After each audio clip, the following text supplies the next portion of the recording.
Bank रहेगा, IndusInd bank रहेगा। पिछले क्वार्टर का accident of the season, accident of the day तो था ही, एक्सीडेंट ऑफ द सीजन भी था इंडसइंड बैंक, उसको मैं ग्रीन में लेके चल रहा हूँ। पहले तो न्यूज़ बता देते हैं कि क्या है। 1573 करोड़ का एमएफआई पोर्टफोलियो ये बेचने वाले हैं। 85 करोड़ का इन्होंने रिजर्व प्राइस रखा है, मतलब 95% हेयर कट।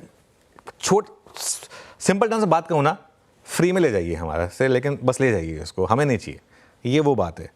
और हजदा मैं एक पढ़ रहा था, फाइनेंशियल एक्सप्रेस की रिपोर्ट पढ़ रहा था, उनकी थोड़ी सी रिसर्च है इसमें।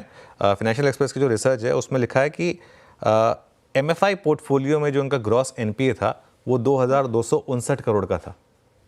ठीक है, तो इसका मतलब रफली ये 69% उस एनपीए को रिप्रेजेंट करता है। जी हाँ।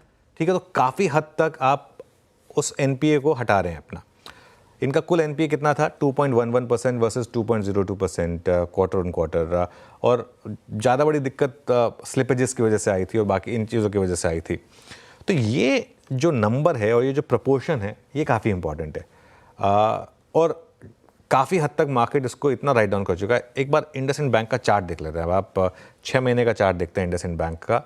ये एक ऐसा स्टॉक है जो जब ये गिरावट आई थी उससे पहले कंसिस्टेंटली इसने री रेटिंग दिखाई थी, और अब देखिए पिछले 6 महीने में 38% गिरा है। इसका अगर 2 साल का चार्ट देखेंगे ना आप इंडसइंड बैंक का, ये दिक्कत वहीं से शुरू हुई थी। ये बेसिकली हुआ क्या था, जब इन्होंने वो भारत फाइनेंशियल एक्वायर किया था और वो पूरा एमएफआई पोर्टफोलियो में बहुत ज़्यादा अग्रेसिव हो गए थे, उसके बाद ये दिक्कत आई थी। 900 से ये स्टॉक 1600-1700 तक गया था वन वे, और उसके बाद कोलैप्स हुआ है।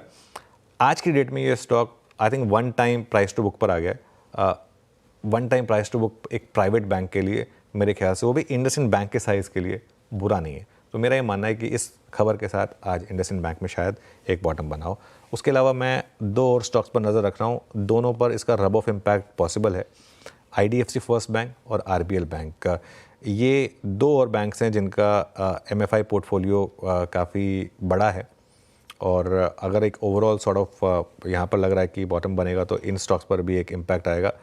IDFC first bank 200 week moving average के सपोर्ट पर भी है, और आरबीएल बैंक के लिए आज एक इंक्रीमेंटल खबर भी है। हमने पहले डिस्कस कर रखी थी वैसे, वो जो उन्होंने अपना डैम कैपिटल में हिस्सा बेचा है उससे उनको थोड़ा पैसा आएगा। जी हाँ।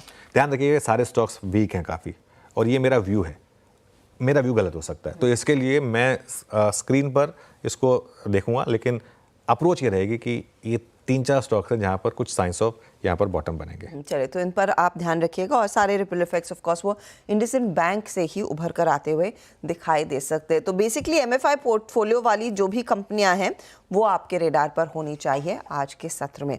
अनुज ने डैम कैपिटल मेंशन किया, याद रखिएगा आज का दिन 5 लिस्टिंग्स वाला रहेगा जिसमें डैम कैपिटल भी शामिल है, उस पर आगे बातचीत करेंगे। टॉप कॉल्स पर आए उससे पहले हम सब यही सोच रहे हैं कि 2024 तो निकल गया, लेकिन 25 हमारे लिए क्या लेकर आएगा।